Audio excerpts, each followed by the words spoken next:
Stop. Don't move. The window has opened, and the only thing that can delay what I'm about to do is you trying to fix it with your own hands. I saw you run yourself ragged. I saw you fight back in silence. Rehearse comebacks you never used. Stay up late trying to build a defense for a case that was never yours to defend. And today, I'm telling you, before the sun goes down, take your hands off. The defense starts now, and it doesn't start with you. You didn't land on this video by accident. This message has an expiration date. When you need it again, it might not be here the same way, saying exactly what you needed to hear. So stick around until the end, because before this message is over, you're going to know exactly what to release from your hands so your defense can begin today, before this day ends. Let me tell you what I see when I look at you. I saw that meeting. The one where you opened your mouth to speak and they cut you off mid-sentence. And you sat there, with the half-finished phrase stuck in your throat, watching someone else take what was yours. The credit that had your name written all over it, and walk away like it belonged to them. You didn't scream. You swallowed it. And nobody saw the size of what you swallowed in that moment.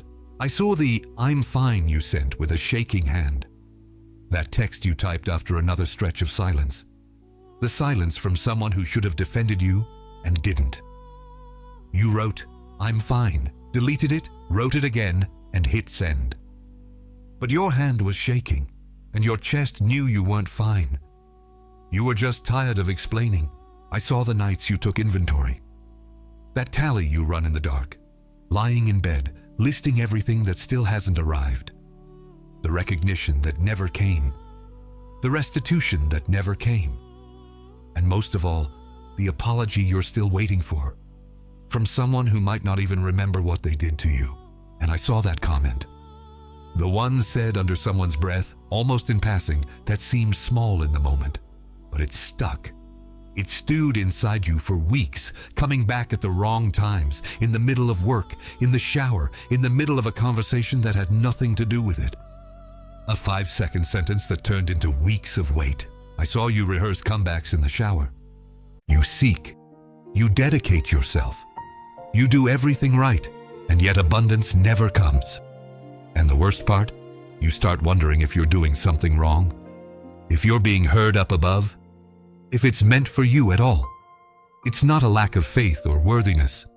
It's a spiritual blockage that ordinary prayer alone cannot break. The Miracle Journal unblocks this in 21 days with a spiritual protocol that works exactly where your prayer doesn't reach. Along with the journal, you'll also receive as a gift the prayer guide and the Psalms manual, with the most powerful sacred practices and texts to deepen your transformation. To claim your version of the journal, tap the link in the comments right below this video. Turned into weeks of wait. I saw you rehearse comebacks in the shower. The things you wish you'd said too late, to a wall that doesn't answer. I saw you build the perfect argument, the line that would put everything right, and I saw you never get to use it. Because the opportunity had already passed and the injustice had already pulled up a chair like it was part of the family. I saw your hand clench under the table while your face smiled above it. I saw you be polite when you had every right not to be. I saw you protect the peace in a room that never protected yours. I'm not going to tell you you're fragile. You're not. Someone fragile would have fallen by now. You carried all of that on your back and stayed standing, kept waking up, kept going. That's not weakness. That's a strength no one around you had the guts to honor. So let me honor you now, and before we go further, do one thing for yourself. Hit that like button. The like is your public amen. It's your way of confessing out loud that this word is reaching you and heaven records what you confess in front of everyone. It's not a small gesture. It's a yes spoken out loud. Now listen, because I have 3 things to promise you, and all 3 will come true within this message. The first is this. Heaven's silence wasn't absence. You thought I wasn't answering. You thought I had taken too long, that your case had gotten lost among so many others. It didn't get lost. That silence that felt like abandonment was the preparation of your defense behind the scenes, where your eyes can't reach. I was working exactly when it looked like I wasn't. The second promise. Before the end of this video, you're going to learn to let go of the tie to the one who hurt you. Not to pretend it didn't hurt. Not to say everything was fine, because it wasn't. But because while your hand is holding that person by the collar, my hand can't act. Two hands don't fit in the same case. Either you hold it, or I hold it. And today I'm asking you to open your hand, so that mine can step in. You're about to receive the exact gesture that releases divine action on your case. Listen carefully to what I'm about to tell you, because it's the core of everything. Your still hand is not weakness. I know you were taught the opposite. You were taught that whoever doesn't fight back is a sucker, that whoever doesn't chase gets left behind, that your dignity depends on your reaction. Lie. Your still hand is the space my hand needs to act in your place. Where you stop, I begin. Your retreat is not defeat. It's the opening through which my defense enters. And the third, by the end, you'll be able to declare with a steady voice that you've handed over the case. That vengeance is no longer yours. That you've taken your hands off a fight that was never yours to wage. I placed you here because this word is for you. And I saw every time you clenched your fists to strike back and held yourself back. Every time. You thought no one noticed. I noticed. From accused to defended. From exhausted to covered. From fighting alone to being represented in the highest court that exists. That's where this message is taking you. Now I need you to close your eyes for a moment. Or if you can't close them, look away from the screen. Because what comes next isn't information, it's recognition. These are the signs that your defense has already begun, even if you haven't seen the result yet. The first sign is this. Small things have started falling into place for you without explanation. A door you thought was locked opened on its own. A name you needed showed up without you looking. A detail that could have gone wrong went right, and you don't even know why. A delay that seemed bad actually saved you from something you never even saw. A person who disappeared from your life made room for someone else who showed up right on time.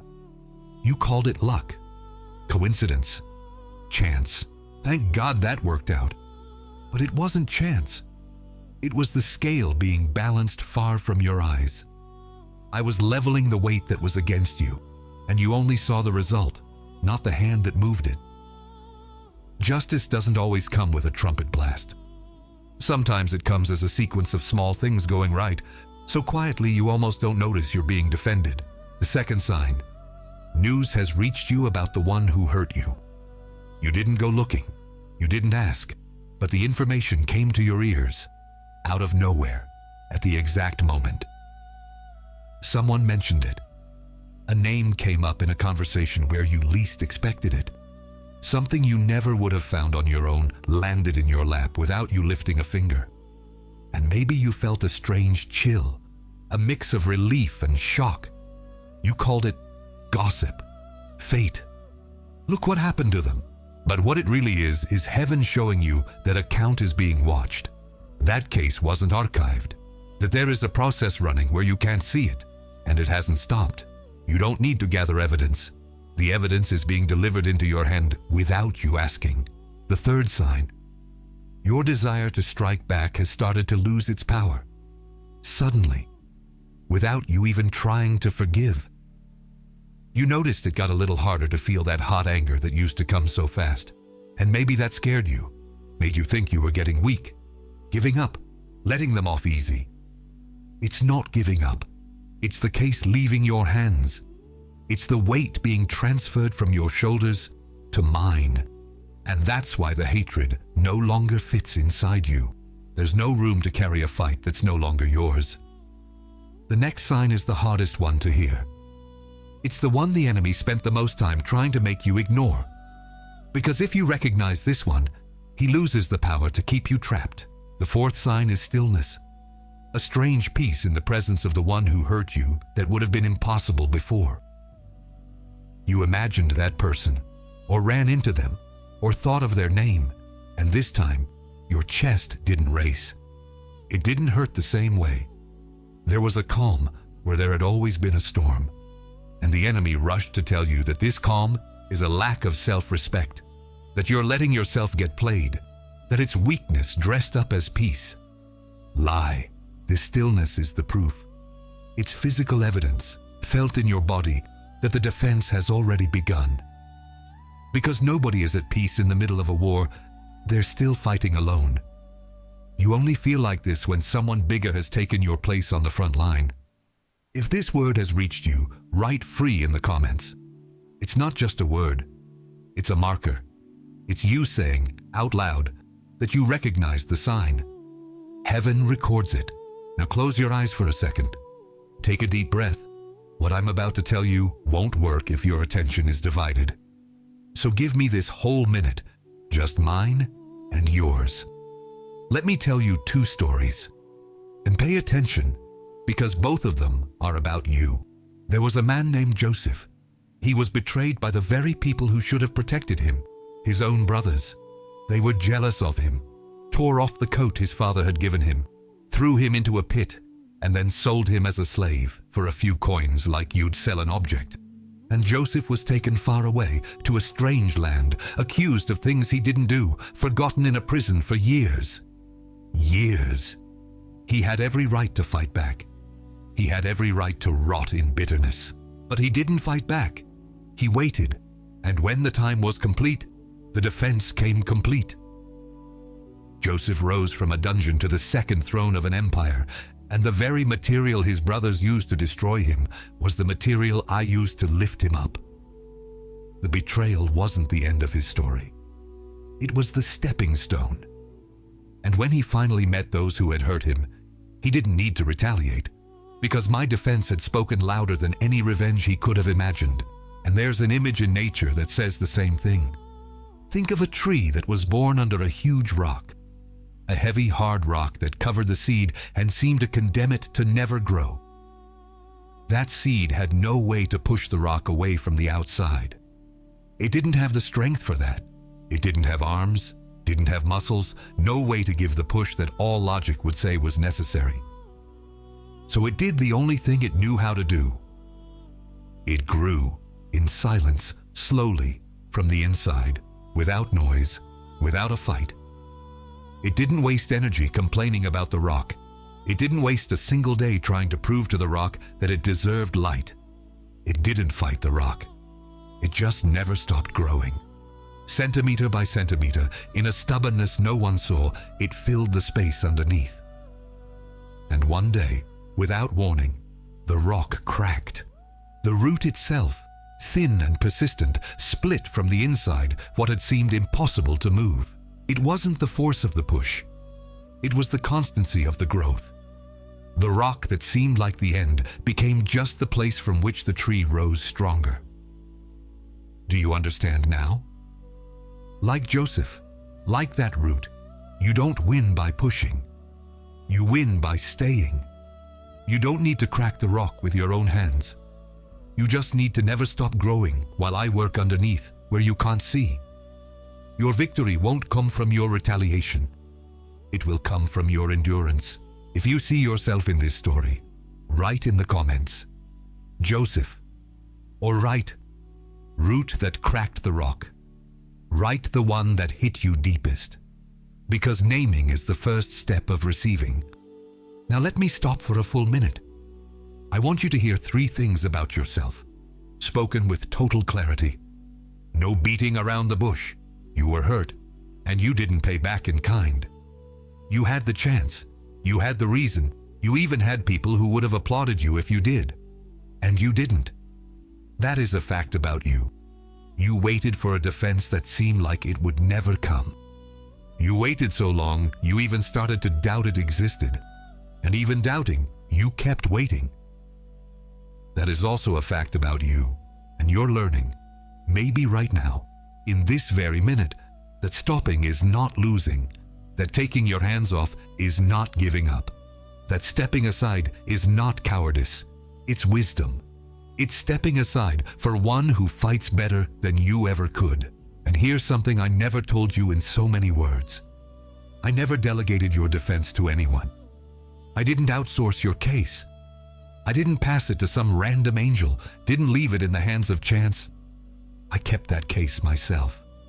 I held it close to my chest, even before I revealed to you who you are. Because what I'm about to tell you about your identity is not a human title. It's the name I use when I speak of you in heaven. Hear who you are. You are the seen wronged. That is your first identity, and it is a done deal. I saw every tear you hid. The ones you didn't let anyone see, the ones you wiped away fast before anyone walked into the room. And I saw every defense you didn't receive from those who should have defended you. Their silence in the face of your pain, I recorded all of it. Nothing was ignored. What this identity authorizes you to do is stop. Stop proving your innocence to people who never wanted to see it. You don't have to build your case anymore for judges who already decided not to look. You are seen by the one who matters. You are the one who drops the sword. That is your second identity. I saw the times you had the sword in your hand. The times you could have struck back, could have exposed them, could have destroyed them with one well-timed word. And you chose not to dirty your own hands. You lowered the sword when no one was forcing you to lower it. What this identity authorizes you to do is start trusting vengeance to the only judge who never gets the sentence wrong. You're not letting them off easy. You're handing the case to a higher court where nothing slips through, where nothing is forgotten, where the sentence is truly just, and you are the defended from above. That is your third identity. I saw that you stayed standing even without applause, even without restitution, even without anyone on earth recognizing the size of what you endured. You had no audience, and still you didn't fall. You had no one to defend you in the room, and still you didn't take revenge. You stayed. What this identity authorizes you to do here is live from today forward as someone who already has a lawyer in heaven. And not just any lawyer, one who has never lost a case, who knows every detail of your file, who was present in every scene where you were hurt. You no longer have to justify yourself on earth. You no longer have to chase approval from the one who hurt you. You no longer have to explain your side to someone who already decided not to believe. You have representation above, and your case is in good hands. And remember, one more time, because this is the heart of everything, your still hand is not weakness. It is exactly the space where my hand, the hand of your defender, finally has room to work. Write in the comments the name of the identity that weighed on you the most right now. The seen wronged, the one who drops the sword, the defended from above. Write the one you just received.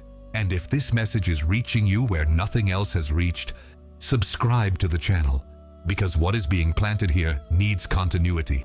And the next word I'm going to deliver to you depends on you being nearby to receive it.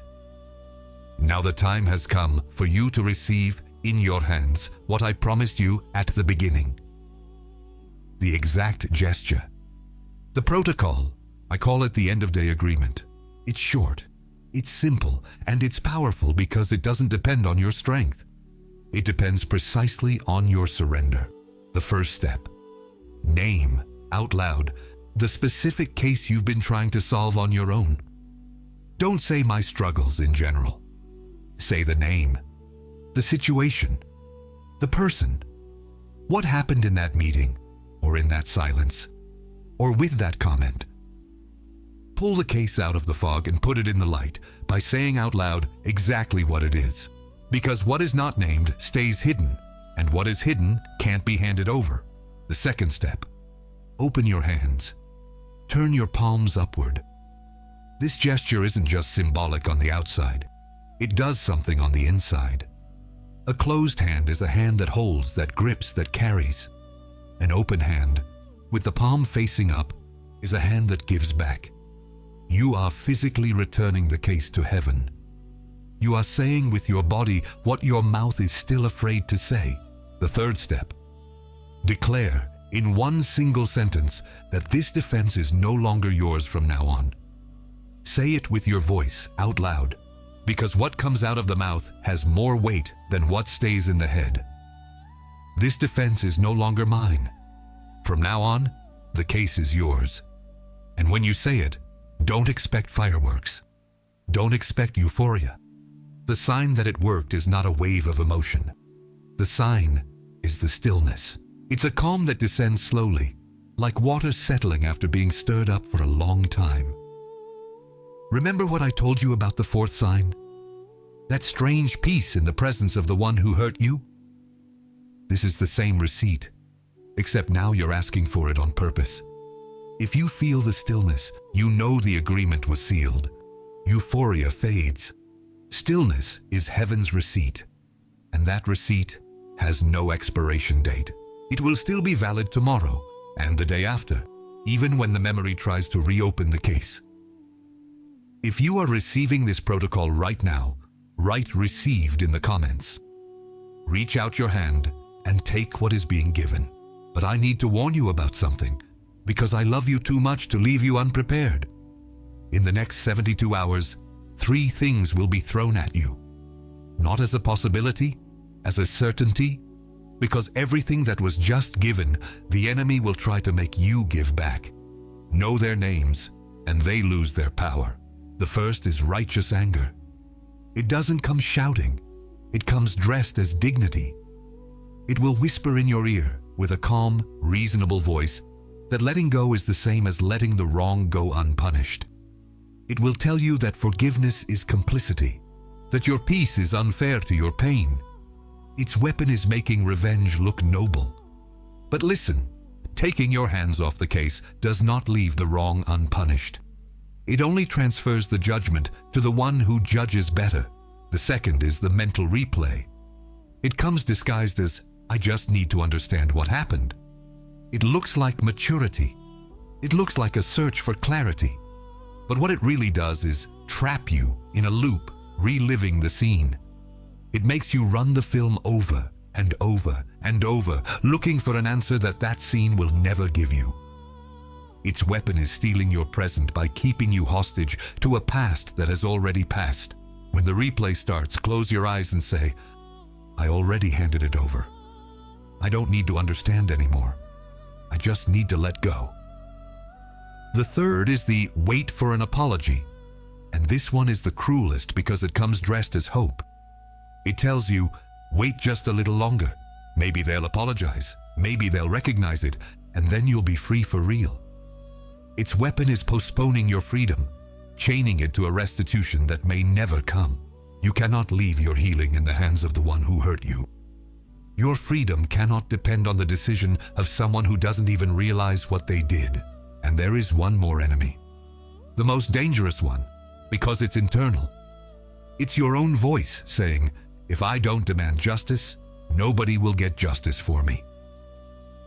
That voice disguises itself as responsibility, common sense, survival instinct. But it is the heaviest chain of all, because it puts you back at the center of a fight I already pulled you out of. When that voice speaks, answer it. Justice doesn't depend on me. I have a defender, and he never sleeps. If you are determined not to fall for any of these, write "protected" in the comments. The decree has been sealed over you. Now we arrive at the most important moment. I want you to enter it with your body, not just your mind. Place both hands open on your lap, palms up. Close your eyes. Breathe deeply, slowly, and release the air like you're letting go of a weight. Now in this position, I want you to hand over 3 things. The need to retaliate. Feel it leaving your open hands. The weight of proving your innocence. Let it slip from your palms. And the wait for the apology. Let that one go too. Say it with me, softly. I let go. I let go. I let go. And now hear my voice, because it is I who speaks to you now. I was in that meeting. When they cut you off mid-sentence and your name hung in the air unspoken, I was there. I saw the phrase die in your throat. I saw the credit that was yours being carried off by another hand. and I did not look away. I wrote it down. Every injustice in that room was recorded in a book that no one can tear. I was there when you typed, "I'm fine," with a shaking hand. I saw the tremor that no one saw. I saw you delete it and type it again. I saw you lie to protect others from the size of your pain. And I tell you, you were never alone in that text. My hand was over your trembling hand, and I wept the tears you wouldn't let fall, and the nightly inventory, that tally you ran in the dark of everything that still hadn't arrived. I was sitting next to your bed on every one of those nights. I heard the whole list. The recognition that didn't come. The restitution that didn't come. The apology you were still waiting for. And while you counted what was missing, I was counting what was already on its way, in a calculation you still can't see. You were adding up absences. I was adding up your reward. I cover your mind so that the replay no longer has power over your nights, so that you sleep without running the film, so that you wake up without the first memory being the pain. I cover your relationships so that no root of bitterness grows where I planted forgiveness, and so that you don't take out on those who love you what someone else did to you. I cover your time, your timing, because what looked like a delay was my defense being assembled far from your eyes. What you called a delay was preparation, and I cover your case, this specific case that hurt you, and I declare it, from now on, mine, not yours, mine, from accused to defended, from wounded to healed, from tired of fighting to resting in my arms, from waiting for an apology to receiving justice from above. It is done. I send you from this moment as a free man, as a free woman, free from a chain you carried for too long. Now say it out loud with your own voice before you write anything. Say, "I take my hands off. The case is yours, and you have already begun." Say it again firmer. "I take my hands off. The case is yours, and you have already begun."